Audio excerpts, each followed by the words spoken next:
నుంచి పులిహోర తినాలనుంది, కానీ అడగలేక ఊరుకున్నాను పెద్దమ్మా. నువ్వెలా తెలుసుకున్నావు? నేను కన్నతల్లినేనమ్మా. ఆ మాత్రం కడుపుతో ఉన్న వాళ్ళ కోరికలు తెలుసుకోలేనా? తినమ్మా. ఇదేమో హల్వాలు పులిహారాలు చేసుకుంటానికి ఇదేమో అమ్మగారిలు కాదు, అత్తవారిలు. ఆశలు కాస్త అదుపులో పెట్టుకోవాలి. అయ్యో అయ్యో, కడుపుతో ఉన్న పిల్ల నోటి ముందు కూడి తీసేసాడు, చేతులు పడిపోను. నీలోనే పడిపోద్ది ముందు. అయ్యయ్యో, ఎంత పసుపు, ఎంత మిరపకాయలు, ఎన్ని మిరపకాయలు, మొత్తం శనగపప్పే. దీని సొమ్ము ఏం పోయింది? ఇది ఒకటేంటి, ఇంకా బాగా చేసి ఉంటుంది మొత్తం తినడానికి.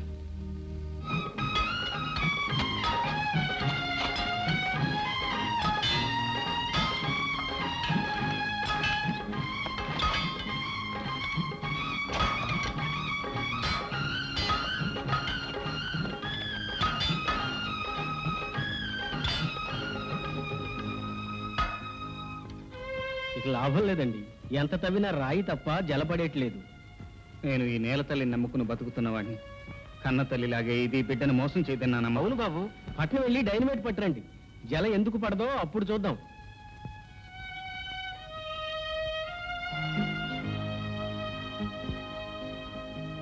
ఏమండి? పద్మ, తీసుకోండి. మీకు ఈ భూమి మీద నమ్మకం ఉంటే నాకు మీ మీద నమ్మకం ఉంది. వద్దు పద్మ, అది స్త్రీధనం. నీ పుట్టింటి నుంచి నువ్వు తీసుకొచ్చింది. స్త్రీకి ధనం పడితే అనురాగంతో కూడిన మీ మనసే నాకు పుట్టిల్లు. ఇక సొంతం అనేది ఎక్కడుందండి? ఈ చేతి గాజులు తీసి భారీగా మీకు చేయుతనిస్తున్నాను, అంతే. తీసుకోండి.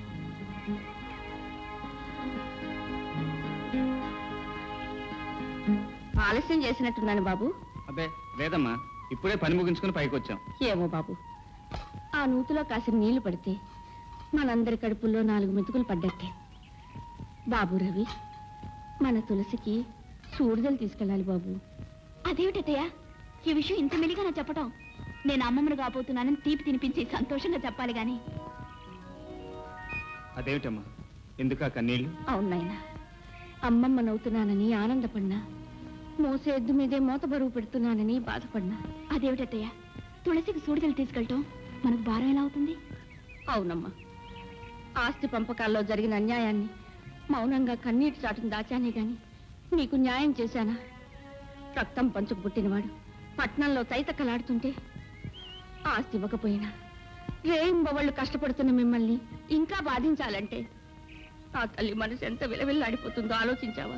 మమతానురాగాలు పంచుకోవటానికి ఒక తల్లి గర్భాన్నే పుట్టనక్కర్లేదమ్మా. తులసిని నా చెల్లెలుగానే కాదు, సొంత బిడ్డగా చూసుకుంటాను. రేపే పట్నం వెళ్ళి చీర సారే తీసుకొస్తాను. సూడిదలు తీసుకెళ్లి తులసిని శ్రీమంతానికి తీసుకొద్దురు గాని. ఏమిటి ఎలా వచ్చారు? ఏమిటి? ఇంటికి తీసుకెళ్లి శ్రీమంతం చేయాలనుకుంటున్నా. మీకు మర్యాదలు తెలిసే సూడిదలా? 3 చీర తమిడి సరివిడినా, ఇంతకంటే తేవడానికి అది ఎక్కడ ఉందలే మీకు. బాబాయ్, అంత గతి లేని వాడుగా మాట్లాడకండి. ఏ రాష్ట్రం పొడుచుకొస్తుంది. చింత తెచ్చినా పులుపు తావలేదనేది ఇదే. లేనోళ్ళు లేనట్టుగా పడుండగా ఈ బ్యాషిజాలు ఎందుకు? అన్నయ్య, శ్రీమంతానికి కావాల్సినవి సిరి సంపదలు కావు, కడుపులో పడ్డ పసిగుడ్డు చిరంజీవి కావాలని చేసుకునే వేడుక. ఆ డబ్బు లేని వేడుకలు నేను చేస్తాను సారా. సరేలే, తెచ్చింది తెచ్చారుగా, ఇక వెళ్ళండి. ఎక్కడికయ్యా వెళ్ళేది? ఇందాక నుంచి చూస్తున్నాను. సూడిదలు తెచ్చిన ఆడాలను నిలబెట్టి మర్యాద అక్కడ మాట్లాడతావా? సూరమ్మ, నేను మాట్లాడేది సూడిదలు వద్దని కాదు, తులసిని శ్రీమంతానికి పంపనండి. ఎందుకు పంపని? శ్రీమంతం పేరుతో తీసుకెళ్లి వస్తువులన్నీ ఒలిచి వాళ్ళ అవసరాలు తీర్చుకుని భోజపడితో తిరిగి పంపుతారు. అన్నయ్య అన్నా పిన్నయ్య అన్నా జరిగేది అంతే. మీరంతగా తీసుకెళ్లాలంటే ఓ పని చేయండి, ఆ వస్తువులన్నీ తీసి అక్కడ పెట్టించి తీసుకెళ్ళండి. ఇంతకిన్ని నగలు పెట్టి మా మామగారు పంపించినా నేను రాను. తులసి, అవునమ్మా, మావయ్య గారు చెప్పింది నిజం, ముమ్మాటికి నిజం.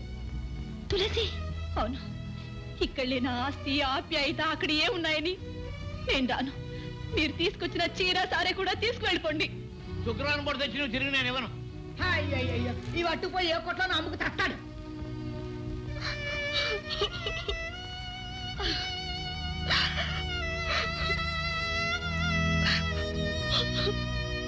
రెండో తీయవడం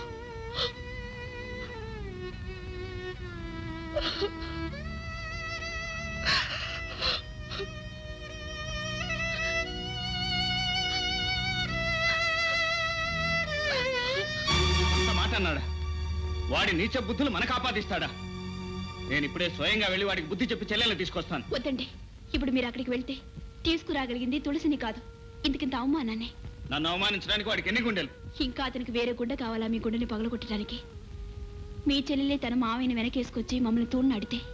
ఏమిటి, తులసి మిమ్మల్ని తోలనాడిందా? అది సహజం బాబు. మెట్టినింటికంటే ఏ ఆడది పుట్టింటిని గొప్పగా చూసుకోదు. ఆడపిల్లనిచ్చుకున్న చోట ఇలాంటివి సహజం. పేదవాళ్ల ప్రేమ కన్నీటి వరకు ఆగిపోవాలండి. పట్టుదలకపోతే మన ప్రేమ అనురాగాలే ప్రేమించిన వాళ్ళ పట్ల తిరగటి రాళ్ళవుతాయి. అర్థమైంది పద్మ. ఇన్ని అవమానాలకు కారణం మన పేదరికమేనని, ఆస్తి అంతస్తు లేని వాళ్ళ మమత మానవత్వాలు పిచ్చి వాళ్ళ ప్రేలాపనే అవుతాయని పూర్తిగా అర్థమైంది.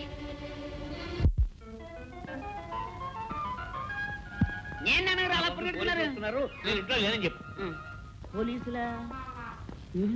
కాకుగుళ్ళు కుట్టినందుకు ఆయన నేను, పొయ్యిలో పెట్టినందుకు నన్ను మూసేస్తారేమో. ఏంటన్నయ్య అలా చూస్తున్నావు? నేనన్నయ్య మోహన్ని. ఒరే, నువ్వు మోహన్ నువ్వా?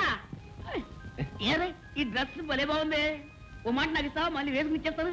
తప్పన్నయ్య, వేసుకోకూడదు. పోనీ టోపీ? అబ్బో అబ్బో అబ్బో, నా తండ్రి నా తండ్రి, దొరబాబులో ఉన్నావయ్యా. ఎంతమంది పాపిష్టి కళ్ళు పడ్డాయో. ఉండు, ఇప్పుడే వస్తాను. ఏమవుతున్నా, బాగున్నావా? బాగున్నాను. దానికే గుమ్మటంలా ఉంది. ఏంటమ్మా సిగ్గుపడి ఇక్కడే నిలబడ్డావా? పో, నీ కోసం ఎదురు చూసి చూసి ఇంతంత కళ్ళు ఇంతింటి కళ్ళు అయిపోయినాయి. నువ్వు ఎవరో పోలీసులు అనుకున్నా పరిగెత్తాను. తప్పు చేయని వాళ్ళకి భయం ఎందుకో? అబ్బాయి, అబ్బాయి, కత్తల ముందు రావయ్య. ముందుకు రావయ్యా. దిష్టి తీయడానికి ఇన్ని మిరపకాయలు ఎందుకమ్మా? నోట్లో వేసుకుంటే మండవలసిన మిరపకాయలు మార్కెట్లోనే మండిపోతున్నాయి. అయ్యో బిడ్డ మీ బిడ్డ. అబ్బాయి బిడ్డ లేదు, లడ్డు లేదు. అయ్యి ఇదిగో, ఇది తీసినా ఒకటే, ఒకటి తీసినా ఒకటే. ఇదిగో నీ ఒకటి పెట్టి తీసినా. అవునవును. ఇరుగు దిష్టి, పొరుగు దిష్టి, ఊరు దిష్టి, మీ నాన్న పిసినారు దిష్టి.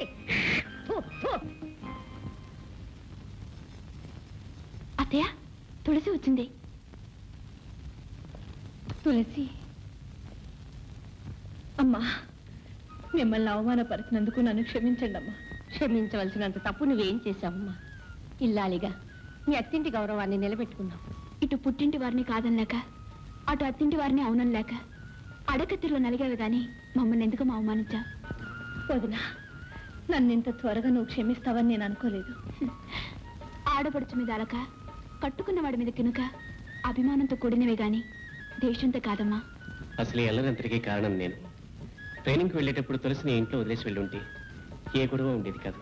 ఏ గొడవైనా గడప దాటినంత వరకు ఇబ్బంది ఉండదు మోహన్. ఇంతకీ నీ ట్రైనింగ్ అయిపోయింది బావా. పక్క టౌన్లోనే పోస్టింగ్ కూడా వచ్చింది. చాలా సంతోషం. మరి ఎప్పుడు చేరుతున్నావు? మీ అందరూ ఆశీస్సులు తీసుకుని రేపే జాయిన్ అవుదాం అనుకుంటున్నాను. తులసిని కూడా తీసుకెళ్తున్నాను. శభాష్ మోహన్ రావు, శభాష్. నువ్వు ఎస్తావయ్యావని తెలిసి నీ గురించి వెతుక్కుంటూ వస్తున్నానయ్యా. మరి కాసువే కొడుకు ఇతను కాపీ దాడని తప్ప ఎందుకు పనికిరాడు అనుకునేవాడిని. మొత్తానికి ఒక హిస్టరీ తీసుకొచ్చావు. ఈ ఊరు నుంచి స్వతంత్రం కోసం దెబ్బలాడి జైలుకి వెళ్ళిన హిస్టరీ నాకుంది, పోలీస్ ఆఫీసర్ అయిన హిస్టరీ నీకుంది. అయితే మళ్ళీ మీరు అరెస్ట్ అవ్వక తప్పదన్నమాట. అదే లేదబ్బాయ్, ఆ రోజుల్లో అంటే ఖద్దరికి కాకి హోరాహోరీగా ఉండేది. ఇప్పుడు ఖద్దరు కాకి కలిసిమెలిసి బాయి బాయిగా బతికేస్తున్నాం. చొక్కా అధ్యక్ష, దండ. ఇలాంటి దండలు ఇంకా అనేకం వేయించుకోవాలని, పాలాడి పెద్దలకు అండదండలుగా ఉండాలని, ఈ సిరిపురం గ్రామానికి పేరు ప్రతిష్టలు తీసుకురావాలని ఈ గ్రామ పెద్దగా నిన్ను నేను ఆశీర్వదిస్తున్నాను. నాకెందుకండి ఈ దండ? ఎందుకంటావేటి, ముందరకాళ్ళకి బంధం. కరెక్ట్ అబ్బాయి.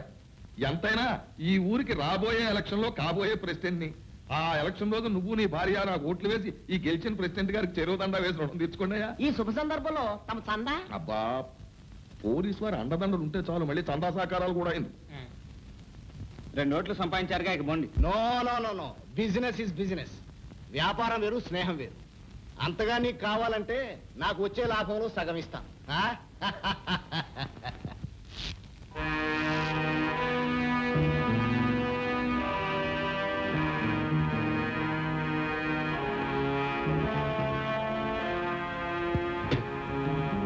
గత కొయ్యబారిపోయినా బిడ్డ, నేను కపాలిని జైలు నుంచి ఎప్పుడు వచ్చా?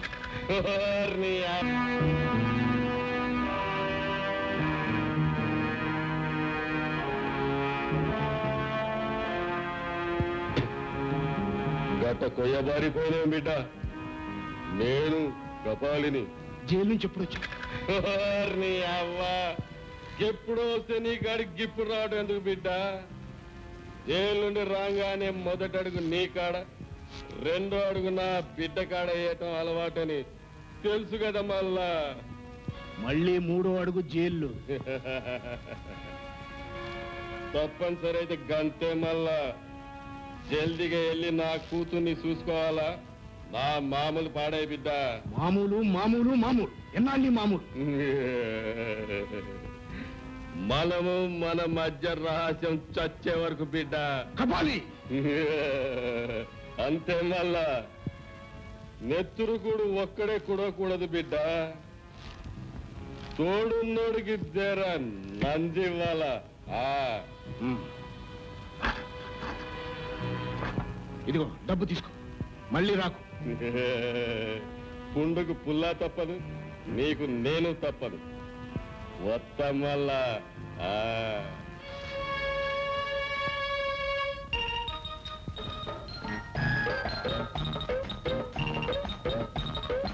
ఏంట్రా పిల్లక వచ్చి వానకాలంత అయింది మళ్ళా కొంటానికి ఏసకాలం అవుద్దా ఏం కావాలో చెప్పు. అదే ఆ రొయ్యి పట్టు పావు కిలో ఇవ్వు. అబ్బే తూకం సరిగా లేదు ఈ చేతుంది ఆ చేతుంది. ఏంటి నా కొడక కొండానికి వచ్చా అవ్వా శబాష్ బిడ్డ ఈ కపాలగాడి కూతురు అనిపించడం వల్ల అయ్యా వచ్చినావా? వచ్చిన బిడ్డ నీ లగ్గానికి పైసలు కూడా తెచ్చిన మళ్ళా లగ్గం పొద్దుకొక పెళ్ళంట పొద్దుకొక జైల్లోకి వెళ్తావు. ఇక వెళ్ళను నిన్ను గొప్పోడికిచ్చి లగ్గం చేసేదాకా నేను వెళ్ళను నీ మీద ఒట్టు మళ్ళా ఇదిగో తీసుకో తప్పకుండా తప్పకుండా సంతాపం సంతాపం పాపం అవినీతికి శిక్ష నీతికి రక్ష దేవుడిలా తీర్చుకున్నాడు పాపం కక్ష అయ్యా కరో ఇది అదే అంటే ఏమిటండి? పక్షివాతం పక్షులను పెట్టిన బాధలకు ఫలితం. నువ్వు ఊరుకోవయ్యా పెద్ద డాక్టర్ అయినట్టు. బాబు పక్షవాతానికి ఏదో పావురాలు ఎత్తురు తాగాలంటారు.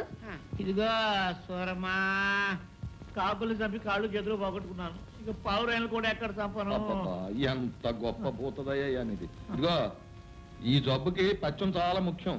రోజుకొక లోటాడు గంజి తప్ప ఇంకేమీ ఇవ్వడానికి వీల్లేదు. అది ఉప్పు లేకుండా చెప్పుతో నీకు చెప్పులు కూడా ఎందుకయ్యా మళ్ళీ లేచి నడుస్తావా ఉన్నానా?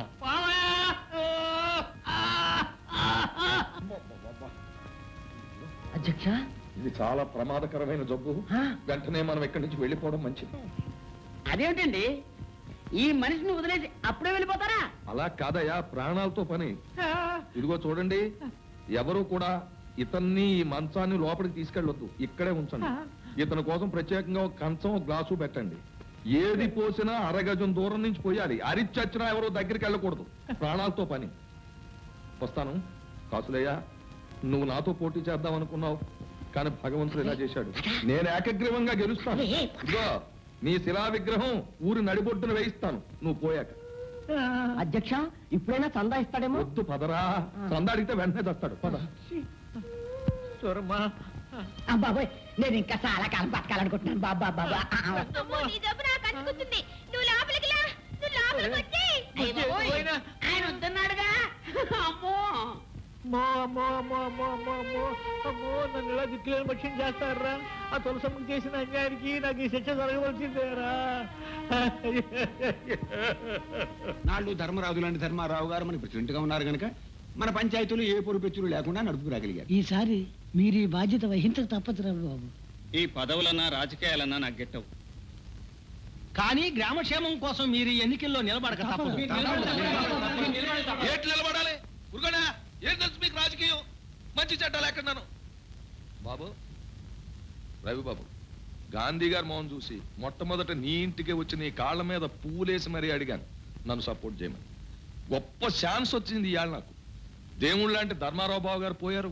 నాతో పోటీ చేయాలనుకున్న కాసులే మనసనబడ్డాడు. అంచేత నువ్వు అడ్డం తప్పుకుంటే నేను ఏకగ్రీవంగా ఎన్నికవుతాను.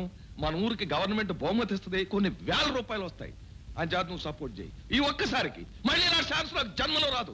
నేనేం కావాలని కోరుకోవట్లేదు చందారావు గారు, ఈ ప్రజలే బలవంతం చేస్తున్నారు. అబ్బా, ప్రజలకేటయ్యా, వాళ్ళకి ఏకగ్రీవంగా ఎలక్షన్ జరిగితే వాళ్ళకేం ఒరగదు. అంచేత మనలో మనకు పోటీ పెట్టేసి ఉభయల దగ్గర తినేసి మన ఎదవలు చేసేస్తారు. అది ప్రజలకు కావాల్సింది. అంచేత వాళ్ళ గొడవ నీకొద్దు. నీకేదయ్యా కుర్రాడివి, నీకు బోల్డ్ భవిష్యత్తు ఉంది. ఏదో ప్రెసిడెంట్ డిగ్రీ ఏంటి, ఎమ్మెల్యే అవుతావు, ఆ తర్వాత మంత్రి కూడా అవుతావు. నా సపోర్ట్ నీకు ఉంటది కదా.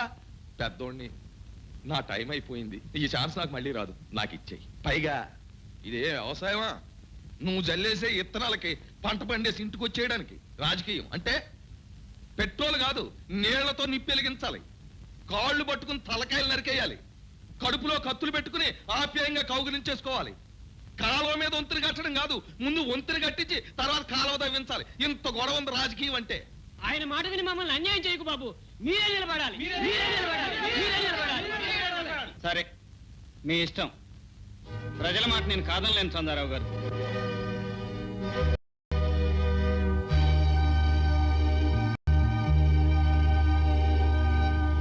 మాటలతో లాభం లేదు. అమ్మాయి, మా కపాలిగా లోపల ఉన్నాడా? ఉన్నాడా? మీ నాన్న నేను ఫ్రెండ్స్ మేలే. అబ్బాయి, నువ్వు ఇక్కడ ఉండు, నేను మాట్లాడొస్తాను. ఏం పర్వాలేదు, సరుగు పక్కన ఉందిగా. ఏం పిల్ల, నీ పేరేంటి? బకాళి. అమ్మని అమ్మ, బకాసుడే. ఏం బిడ్డా చౌడా, నా పేరు కులే బకాలి. అమ్మని అమ్మ, సంతోషాపరగా మంచి పసందుగా ఉంది నీ పేరు. మామూలు పెట్టావా? నేను పేదరావు చంద్రరావుని. చంద్రరావు నీ జైలు పెట్టి పేదరావు. ఓరి ఓరి నీ అమ్మ, ఎంత మారిపోయిన బిడ్డ. కొంపదీసి మంత్రి గిట్ట కాలేదు కదా? లేదు పేదరావు, మా ఊరు పంచాయతీ బోర్డు ప్రెసిడెంట్ కూడా కాలేదు. నువ్వు జైలు నుంచి విడుదలయ్యావని తెలిసింది, కొండంత ధైర్యం వచ్చింది. నువ్వు నాకు ఉపకారం చేయాలి పేదరావు. నేనేం చేయగలను బిడ్డ? పీకలు తీయగలను కానీ పదవులు ఇప్పించగలమా? పీకిలకి పదవులకి కర్రకి జెండాకి ఉన్న సంబంధం ఉంది. నాకు సాయం చేస్తాను మాటి, ఆ తర్వాత సంగతి నేను చెప్తాను. చేద్దాం మళ్ళా, చెప్పు. ఈ మందులోకి ఒక శాపము కెంచి పెడతావేంటి? వంగు నీ వీపు మీద వేయించి పెడతా. అమ్మ నీ అమ్మ. సరే చూడు, మళ్ళా ఆడు తవ్విన బావిలోనే గాడి సేవాని గక్కడే పూడ్చి పెడతా. నువ్వు వాడు అర్థం లేకుండా చేసి పెట్టు. నేను పంచాయతీ బోర్డు ప్రెసిడెంట్ అవుతాను. వాడు సమాధి మీదే పంచాయతీ ఆఫీస్ కూడా కడతాను. రే బోస్పాపు, వస్తున్నాను. కాపాలి నా సుపుత్రుడు. నమస్కారం. వారిని అవ్వ, చూడటానికి గండ్రలా ఉన్నాడు నీ కొడుకు. ఒక్కడిని కొట్టలేడా మళ్ళా? ఎందుకు కొట్టడు? రోజు 5-6 సీసాలు కళ్ళు సారా కొడతాడు. అమ్మ నీ అమ్మ, పరాయుడు ముందు కన్న కొడుకునే అమ్మని పరుస్తున్నాడు. నీకు అసలు మాట్లాడే తెలియదు. పరాయోడా? మాట్లాడడం నేర్చుకో. వాడు పరాయోడా? నేను ప్రాణం ఏమంటే ఇస్తాడు, నేను తీమన ప్రాణం తీస్తాడు. అంతే మళ్ళా. నువ్వు లేదు బెదరు.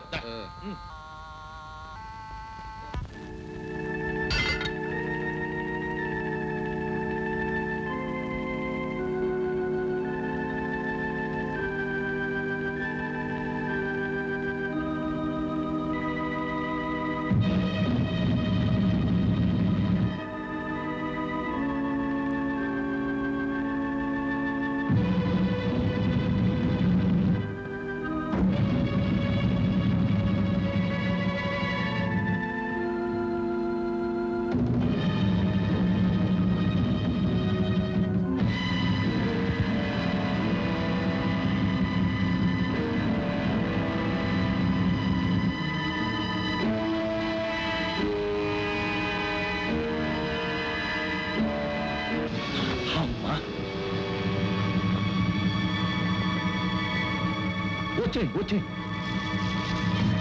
రండి రండి రండి.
బెదరు నిన్ను తీసుకొస్తా ఎవరా?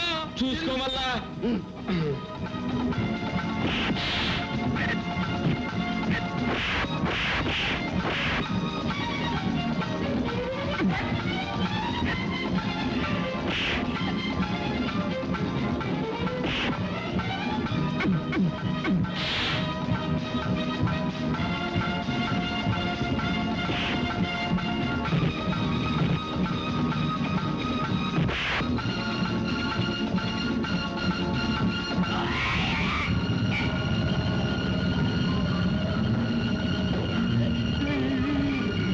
అమ్మా, మన పార్టీ దెబ్బతి తెలిసింది మోహరం పోదాం.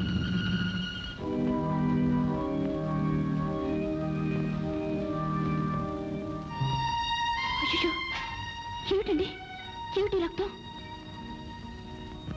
ఏమీ లేదు పద్మ. అసూయ తన రంగు చూపించుకుంటే అభిమానం తన కొంగు చూపించింది. ఎందుకండి ఇలా మాయ మాటలతో నన్ను మోసం చేయాలని చూస్తున్నారు? ఈ పాడు భూమి మీ రక్త బలిదానం కోరి ఉంటుంది. పద్మ, రైతు నమ్ముకునేది తల్లి ఒడిని, చేలో మడిని. మీదంతా పిచ్చి భ్రమ.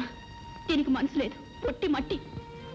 ఈ మట్టిలో పుట్టి మట్టిలో కలిసిపోయే మనం మట్టిని నిందించకూడదు పద్మ, తప్పు. ఏమండి, నా చేతులు కాయలు కాసిన మీ కళ్ళల్లో పట్టుదల చూసి ఇన్నాళ్ళు ఆశతో బ్రతికాను. మీరు నమ్ముకున్న తల్లి కడుపు చల్లగా మనం హాయిగా బ్రతకచ్చని కలలు కన్నాను. కానీ అది జరగదండి, ఇక జరగదు. తిని నమ్ముకుని బ్రతకడం కంటే పస్తు నుండి చావటం మేలు, అడుగు తిని బ్రతకటం మేలు. మన ఆశలకు ఆశయాలకు సమాధిగా తయారైన ఈ పాడు బావిని పూర్తి చేస్తానండి, పూర్తి చేస్తాను. పద్మ, నా తల్లి భూదేవి నువ్వు నమ్మటం లేదు కదూ, హృదయం లేనిదంటున్నావు కదూ. ఇప్పుడే నిరూపిస్తాను. నా తల్లి కనికరం లేకుండా గుండె మీద బండరాయిని అలాగే ఉంచుకుంటుందో, బిడ్డ మీద ప్రేమతో కడుపులో దాచుకున్న పాతాళ గంగను ఉరకలు పరుగులతో పైకి పంపిస్తుందో ఇప్పుడే తేల్చేస్తాను.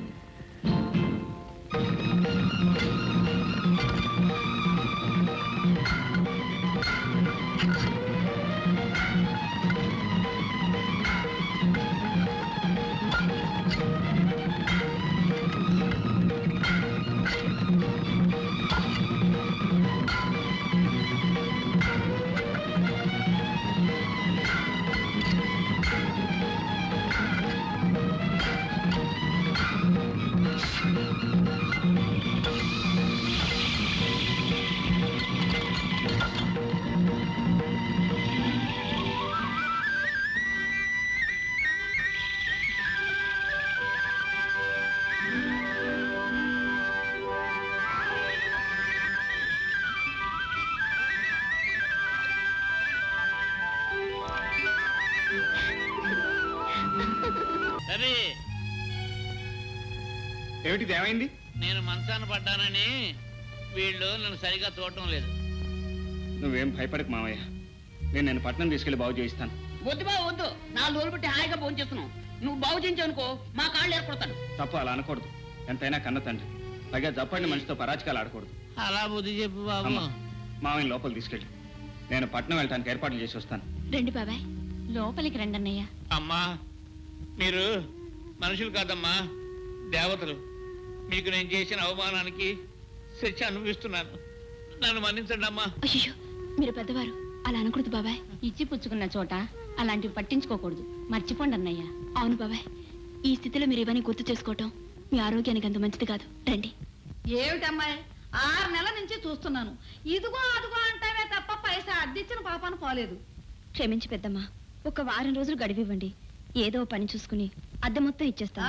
ఇచ్చావులే, ఏదో ఆడపిల్లవి దిక్కులేని దానివి కదా అని ఆశ్రయం ఇచ్చినందుకు నాకు బాగా బుద్ధి చెప్పావు.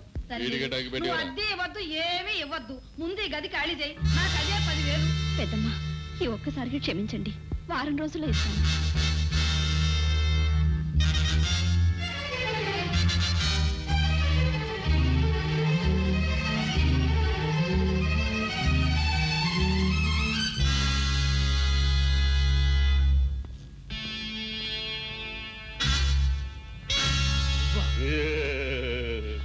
ఏమిటి దర్జాగా నా కుర్చీలో కూర్చున్నావు? ఇంకా నయం, నీ నెత్తెక్కి కూకోలేదు మళ్ళా. ఇంత ధైర్యం నీకెలా వచ్చిందిరా? లడాయిలో పిస్తోల్ ఎవడి చేతికి దొరికితే వాడికి ఎక్కడ లేని ధైర్యం వస్తుంది మళ్ళా. అంటే మనం చెట్టు నరికినా కుదురు మిగిలింది, పిలక పెరిగింది మళ్ళా. అర్థమయ్యేటాడు. ఆ రోజు నదిలో అందరినీ తోసి చంపామనుకున్నాం, కానీ రాజ్యలక్ష్మి బిడ్డ బతికి బయటపడి పెద్దదై ఇప్పుడు మన పీకల మీద వచ్చి పడింది మళ్ళా. ఎలా తెలుసుకున్నావు? ముమ్మూర్తులా వాళ్ళ అమ్మ పోలికి బంధించి ఉంచిన. నీకిట అనుమానం ఉంటే వచ్చి చూసుకో మళ్ళా.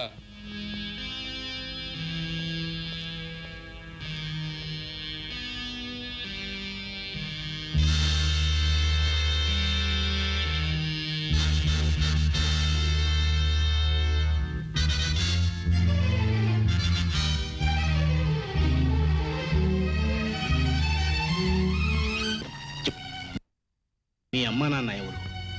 నాకేం గుర్తులేదు. నా చిన్నతనంలో గోదావరి ఒడ్డున పడి ఉంటే ఎవరో తీసుకెళ్లి అనాథాశ్రమంలో చేర్పించారట. అంతే నాకు తెలుసు. కనీసం నిన్ను చేర్చిన వారైనా నీకు తెలుసా? అది కూడా నాకు తెలీదు. ఎప్పుడు నన్ను చూడటానికి కూడా ఎవరూ రాలేదు. నా మాట నమ్మండి బాబుగారు. దిక్కులేని దాన్ని, ఇప్పటికే అన్ని విధాలా మోసపోయిన దాన్ని, మీ బిడ్డలాంటి దాన్ని. ఈ పచ్చికందు ముఖం చూసేనా నన్ను వదిలేండి బాబుగారు. లేమ్మలే, దిక్కులేని దానివన్నావుగా, మేమే నీకేదో ఒక దారి చూపిస్తాం. ధైర్యంగా ఉండు.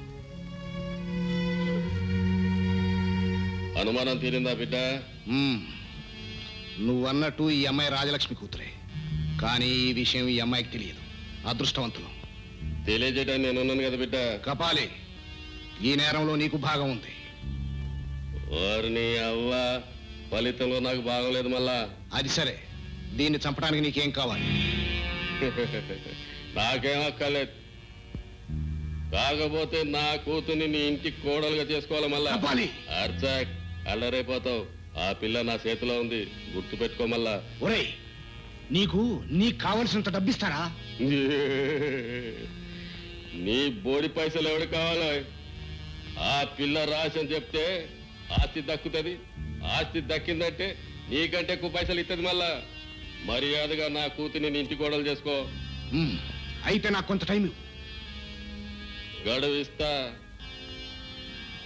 కానీ గడువులో నన్ను మోసం చేసి ఆ పిల్లని ఎత్తుకపోయినవో నీ రక్తాన్ని సారాలో కలుపుతా మళ్ళా. అలాగే అలాగే అలాగే. ఇక పోరిని భద్రంగా చూసుకోండి మళ్ళా. ఇంకా ఎంతసేపు కూర్చోబెడతారండి? అసలు ఇంతకీ ఇక్కడ ఎరువులు ఉన్నాయా లేవా? నీళ్లు బంగారంగానో, ఎరువులు కొట్లో ఎరువులు ఉండక చెరువులు ఉంటాయటయ్యా. హలో, అలాగా అయ్యా, ఎరువులతో వస్తున్న లారీ చెడిపోయిందట. రేపు ఉదయం 10 గంటలకు గానీ ఎరువులు ఇవ్వలేం. ఈ సంగతి ముందన్నా తెలిస్తే మా ఊరన్నా వెళ్ళేవాడిని. ఇప్పుడు రైలు కూడా లేదు. సరే, నా తిప్పలేదు, నేను పడతాను, కానీ రేపు ఉదయం 10 గంటలకల్లా వస్తాను. ఎరువులు సిద్ధంగా ఉంచండి. అలాగే.